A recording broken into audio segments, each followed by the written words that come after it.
여러분 안녕하세요. 8월 19일 여의도 펀드매니저TV 금일 시장 전망 및 투자 전략 시작하도록 하겠습니다. 우울한 아침이죠. 우울한 아침. 네. 어제 갑자기 우리 한국 시장이 오르다가 이제 무너지면서 그 원인이 이제 미국의 금리다. 네. 금리가 이제 싸대기 뺨을 때린 거죠. 네, 울고 싶은데 한국 주식시장의 바닥에서 거의 40%, 35% 넘게 상승을 하면서 7천 근처에서 조정을 좀 받고 싶다. 이런데 이제 미국의 금리라는 그러한 김치 싸대기 뺨 때리듯이 뺨을 금리가 때린 거죠. 네, 저는 당연한 자연스러운 조정이다. 저는 이렇게 보는 측면도 좀 강한 것 같습니다. 바닥에서 한 35% 우리가 올라왔으니까 이제 조정이 와야 되죠. 그 7천에 대한 저항이 나름대로 있을 것 같아요. 여기서 이제 산 사람들도 좀 팔아야 될 것 같고, 그 다음에 이 7천이라는 숫자, 특히 제가 여러 번 이야기하지만 은행의 신탁에서 ETF로 연계되어 있는 상품을 파는데 10% 먹으면 바로 던지고 이 정도 수익률을 추구하기 때문에 이 정도 오면 한번 팔아줘야 될 상황이 된 것 같다. 그렇죠? 바닥에서 사는 사람도 있고 이러한 것들이 엮여서 미국 금리와 함께 엮여서 싸대기 뺨을 때렸다. 네. 따라서 이제 주가지수 주식시장에서는 이 성장주가 당연히 혹시 스크래치가 나는 게 아닌가. 그러면서 온갖 또 유튜버들이 금리 조달, 채권 조달에 문제가 생긴다, 할인율이 어떻게 된다, 주식시장의 미래 가치가 희석이 된다, 했던 이야기 또 우려먹고 또 그렇게 하는 거죠. 그러나 여러분, 이 금리 상승보다도 미래 가치가 더 좋다면 주가는 오르는 거죠. 제가 여러분 있잖아요. P는 미래 가치를, 퓨처 밸류를 FV라고 그러죠. FV를 1 플러스 R의 N승으로 나눈 거다. 네, 1 플러스 R의 N승으로 나누는 거에서 가격이 정해지는데 이 R이 올라갔는데도 미래 가치가 더 좋아진다면 R이 3% 오르는데 미래 가치가 30% 오른다면 이 주가 프라이스는 오를 수밖에 없는 거죠. 따라서 금리가 올라서 그 다음에 이것이 우리 성장주에 뭔가 도전을 줬다. 이 분모 R에 대한 그 생각들이 이제 크게 작용하는. 그러나 분자의 미래 가치가 현재 훼손이 됐느냐 안 되느냐 이게 더 중요하다 이렇게 보는데 지금까지 계속 그동안 분자에 있는 퓨처 밸류가 훼손이 된다 이런 가정 때문에 주가가 개박살 났다가 다시 올라오면서 그렇지 않다. 여러 가지 데이터 센터 기업들의 실적을 봤더니 어마어마하게 올라오더라. 그래서 우리가 이제는 인정을 해줘야 된다. 이게 해오다가 절커덕 한 대 맞았는데 저는 바닥에서 상승해서 올라온 과정에서 한 번은 걸쳐야 될 1차 저항이다. 이렇게 보는 것 같아요. 자연스러운 조정이다. 네. 자연스러운 조정이다. 너무 쫄 필요는 없다. 이렇게 또 이야기를 하죠. 또 이러다가 어느 날 또 금리 내려가고 그러면은 또 쏙 들어가고 다시 또 분자 퓨처 밸류에 대해서 관심 가지면서 또 주가 올라가는 거에 대해서 배팅하고 밸리에이션이 싸니 뭐가 싸니 이렇게도 돌아가는 거죠. 너무 호들갑 떨 필요는 없다. 이게 제 생각입니다. 네, 금일 시장 전망 및 투자 전략 출발해 보도록 하겠습니다. 구독, 좋아요 많이 눌러주세요. 저는 어제 우리 보통 600명씩 이제 항상 650에서 700명 사이가 보시는데 어제는 510명밖에 안 보시더라고요. 여름 휴가를 가셨나? 아니면 제 사이트가 뭐가 문제가 있나? 고민이 좀 스럽습니다. 다우는 마이너스 0.19, 나스닥은 마이너스 1.37, S&P 500은 마이너스 0.69. 이러면서 전체적으로 많이 빠졌는데 필라델피아 반도체 지수가 박살에 5% 넘게 하락한 게 가장 큰 치명타이다. 우리나라 EWI ETF도 거의 8% 넘게 하락하는 모습도 충격적인데 오늘 아침에 한국 시장에 당연히 충격이 전해질 가능성이 100%입니다. 과연 이것을 누가 수급으로 해결을 해줄 것이냐, 외국인이 해결해 줄 것이냐, 아니면은 국내 개인들이 해결을 해줄 것이냐, 만약 해결 못하고 무너질 것이냐, 이 싸움에 오늘 가장 중요한 투자 포인트이지 않을까, 그렇게 저는 생각을 해봅니다. 오늘 시장 주요 뉴스 한번 체크해 봅시다. 미국 3대 지수 하락, 글로벌 장기채 금리가 급등을 했다. 금리 급등이 또 일면 헤드라인으로 나오죠. 필라델피아 반도체 지수 5% 하락, 메모리주하고 장비주 동반 약세. 특히 많이 하락한 게 메모리주하고 코이에런트 이런 CPO들이 많이 박살이 난 모습, 그 다음에 블루메너지 같은 애들도 박살이 많이 나고, 트럼프 호르무즈 정상 운영하고 있다. 이란과 예정된 합의는 없다. 누가 트럼프 말 믿습니까? 이 트럼프 말 믿고 호르무즈에 배 띄었다가는 폭탄 맞아서 박살났네. 인도 배 하나가 박살났죠. 애플 EU 내 앱스토어 수수료 개편, 규제 분쟁 해결, 고객에게 좀 뭔가 더 띄워주는 것 같아요. 애플은 지속적으로 하락, 싱킹하는데 오늘은 남 다 빠질 때 또 오르는 모습. 엔트로픽 IPO를 앞두고 100억 달러 신용한도를 추진한다. 무슨 말인지 모르겠어요. 디즈니스 ABS 방송 면허 취소하려 트럼프 행정부에 소송을 걸었다. 역시 금리 이야기가 가장 키포인트다.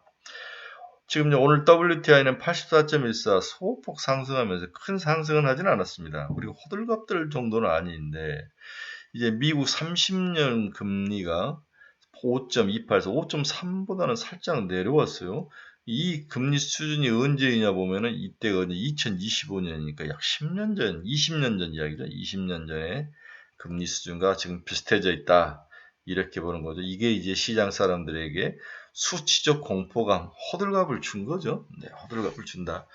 그런데 우리가 단기 금리는 각 중앙은행의 금융정책에 영향을 받고 장기 금리는 경제 상황에 영향을 받는데 경제가 좋을 때 장기 금리가 오르죠. 당연히 채권도 발행해야 되고 이걸 가지고 이제 투자도 해야 되고 이런 것들. 즉 장기 금리가 좋다는 것은 경제 상황이 아주 좋다는 의미일 때 주로 장기 금리가 오르는데 이게 적절히 올라야지 너무 급격하게 많이 오르면은 기업들에게 당연히 뭔가 충격을 준다. 이거에 대한 두려움, 이 충격이 결국 현재 시장을 리딩하는 AI 기업들에게 가장 충격을 주지 않을까. 이 두려움이 이제 지속적으로 가라앉았다 올라왔다, 가라앉았다 올라왔다. 경제 펀더멘털과 기업 실적의 싸움이다. 늘 여러분 앞에서도 얘기했죠. 미래 가격이라는 것은 미래 가치와 1 플러스 R 금리와의 상관관계이다. 네, 그렇죠? 그래서 어떨 때는 이 금리가 시장을 지배하기도 하고 어쩔 때는 퓨처밸류, 기업 실적이 지배하기도 하고 둘 사이에 치열한 전쟁이다. 그렇죠? 누가 이기느냐에 따라서 프라이싱, 결국 밸류에이션이 결정이 된다. 기업 가치가 결정이 된다. 근데 일본의 10년짜리도 2.952? 이 수준이 1995년 수준이네요. 1995년. 얘들은 몇 년 만입니까? 어마어마한 오랜만에 한 40년 만에 금리가 2.952. 일본이 이렇게 금리를 올리려고 했던 것은 인플레이션이 3% 가까이 올라오면서 일본이 이 디플레이션을 탈출하고 인플레이션 오르면서 인플레이션을 잡기 위해서 금리를 지속적으로 올릴 수밖에 없는데 또 일본 엔화가 지속적으로 약세가 되면 인플레이션이 더 올라가지 않습니까? 이걸 잡기 위해서 금리를 올릴 것 같은데 이번에도 이제 올릴 수밖에 없는 그런 구조. 이건데 일본 금리가 미리 선반영돼서 10년짜리가 2.9에 이래서 3% 때릴 것 같아요. 네, 올라가는 모습도 상당히 시장이 위협적이었다. 이렇게 되면 엔캐리 트레이딩가 나타나는 거죠. 엔캐리 트레이딩이 이제 멈추고 반대로 오는 거죠. 엔화가 지속적으로 강세가 되면 돈 밖으로 나갔던 게 들어와야 되죠. 손실이 크기 때문에 네, 이러한 모습 이게 엮여 있고 이걸 미국이 제일 두려워하고 여기에 일본이 이 필요한 자금을 엔화 방어를 위해서 돈이 필요한데 그 돈을 마련하기 위해서 미국 국채를 팔 수밖에 없는 그런 구조. 이걸 못 팔게 하기 위해서 베센트가 자기 노트까지 메모지까지 보여주면서 엔화 방어에 나서주는 모습. 그러나 이제 이게 일단락 잡힐 것 같으면서도 안 잡히는 모습. 그 근본적인 이유에는 저는 트럼프의 해부작이 있다. 네, 해부작이 있다. 미 강대국 지위를 상실하는 거. 퍼거슨이라는 법칙인데 우리 유명한 축구 감독 퍼거슨이 아니라 무슨 말이냐. 미국의 이자 1년에 거의 이자가 채권방에서 1조 달러를 주는데 이게 국방비보다도 클 때 무너진다는 거잖아요. 네, 미국 국방비보다 클 때 지금 1조 달러 미 국방비보다도 더 큰 자금이 이자로 들어가고 있는 모습. 또 이제 부정론자들은 2026년 2분기 기준 4대 빅테크 합산 캐펙스가 1650억, 프리 캐시플로가 2025년 4분기에서 2분기까지 70억 달러인데 이젠 120억 달러로 마이너스로 간다.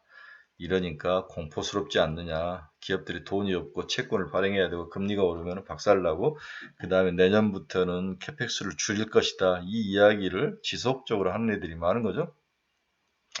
자, 그러면 현재 이렇게 금리가 계속 올라가는 이유는 뭘까? 한번 정리 한번 해봅시다. 최근 미국 금융시장에서 장기금리가 급등하면서 금리 상승 압력이 가중되고 있다. 이는 단순한 통화정책 기대감을 넘어 지정학적 위험과 수급 불균형, 정책 리더십 불확실성 세 개가 크게 금리 지금 상승에 온이되고 있다고 이야기를 하는 거죠. 복합적이다.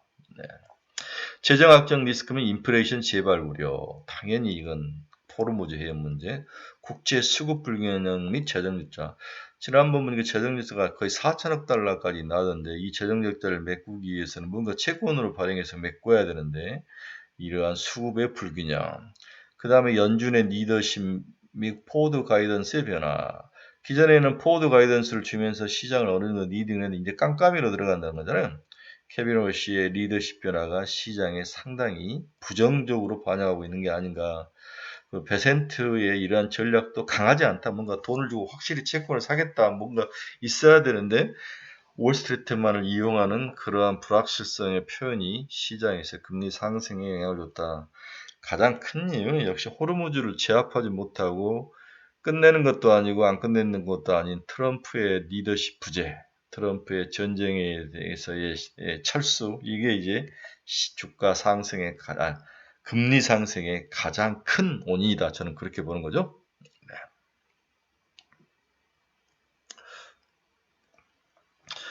그래서 이 금리 사태를 해결할 수 있는 유일한 길은 뭐냐?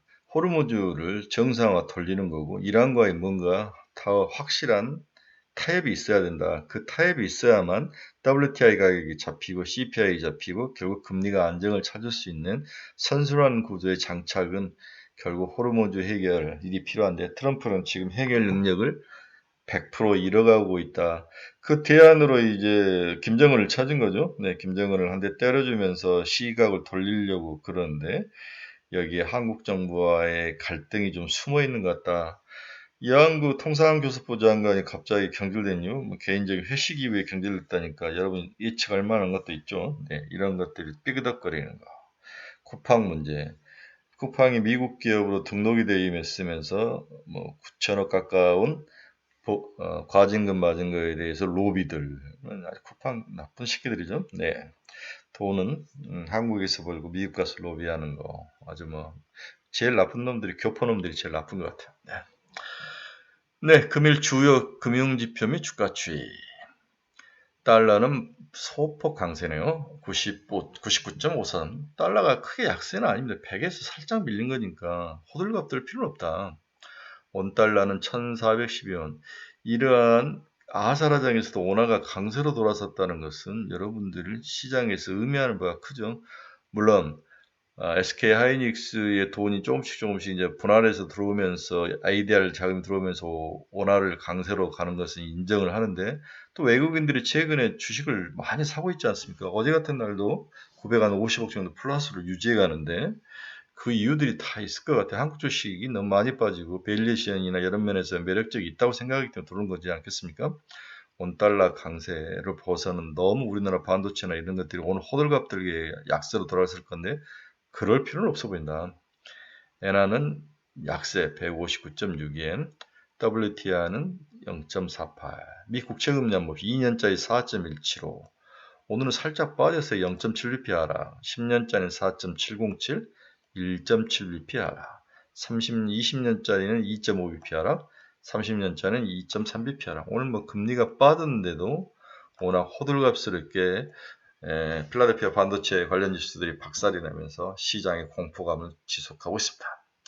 미국 30년 봤죠. 알파벳 플러스 0.12, 아마존 마이너스 0.7. 큰 빅테크들은 빠지나 크게 뭐 하락하진 않았어요. 반도체 제조업하고 그 다음에 전공정 장비하고 그 다음에 CPU 광통신 관련주들이 크게 빠졌다. 테슬라 0.61. 미국 금리가 올라가면 테슬라한테는 치명타이지 않습니까? 차량을 구매하는데 전부 다 대부 할부를 통해서 구매하는데 금리가 오르는데도 이렇게밖에 안 빠졌다는 것은 우리가 너무 금리 인상 상승을 너무 과하게 받아들이고 센시티브하게 받아들이고 있지 않는가. 미국 본토는 그렇게까지 반응하지 않는데 엔비디아 마이너스 2.44, 오라클 마이너스 2.92, 브로드컴 마이너스 3.39, 팔란티엄 마이너스 0.60, 애플은 2.58, 유럽에서 여러 가지 과지금 문제가 해결이 좀 되는 것 같아요. 불확실성의 해소. 마이크론 6.94 박살이 났습니다. 내사랑 마이크론.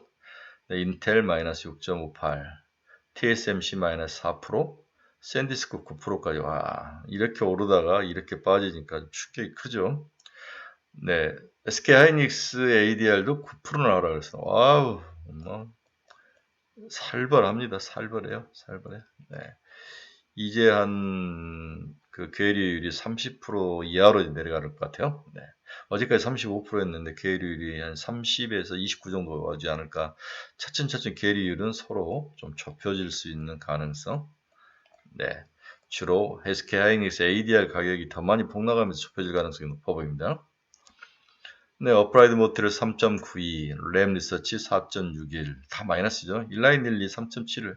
아니, 금리가 상승하는데 제약바이오가 이렇게 강하게 버티는 것도 좀 아이러니하죠. 네, 그러나 잘 버티고 있습니다. 우리나라는 오늘 제약바이오 박살날 가능성이 매우 높아 보입니다. 스페이스X도 마이너스 1.98, EWI 8%나 5%가 아니라 8%나 넘게 하락하는 모습. ICO MSCI 사우스 코리아 ETF죠.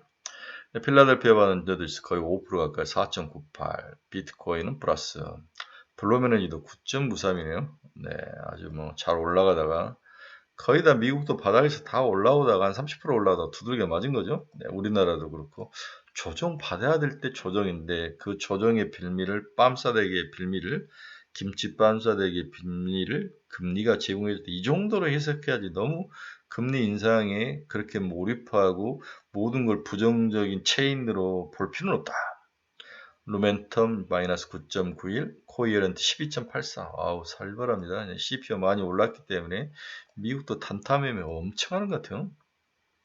로켓랩 마이너스 3.56, 아이온큐 마이너스 5.83. 전체적으로 미국 주식은 뭐 하나 할 것 없이 다 하락했다. 이제 에너지주나 뭐 이런 것을 제외하고는 거의 다 하락을 했죠. 네, 금리가 상승했을 때 우리나라 오를 수 있는 것은 저것밖에 없지 않습니까? 금융, 뭐 보험 이런 쪽인데요. 오늘 전체적으로 다 빠지고 금리 인상, 상승의 수혜주인 몇 개만 오를 가능성. 그 다음에 여러분들에게 이야기지만 대북주는 건들지 말고 제가 여러분 이야기 뒤에서 이야기 드릴게요.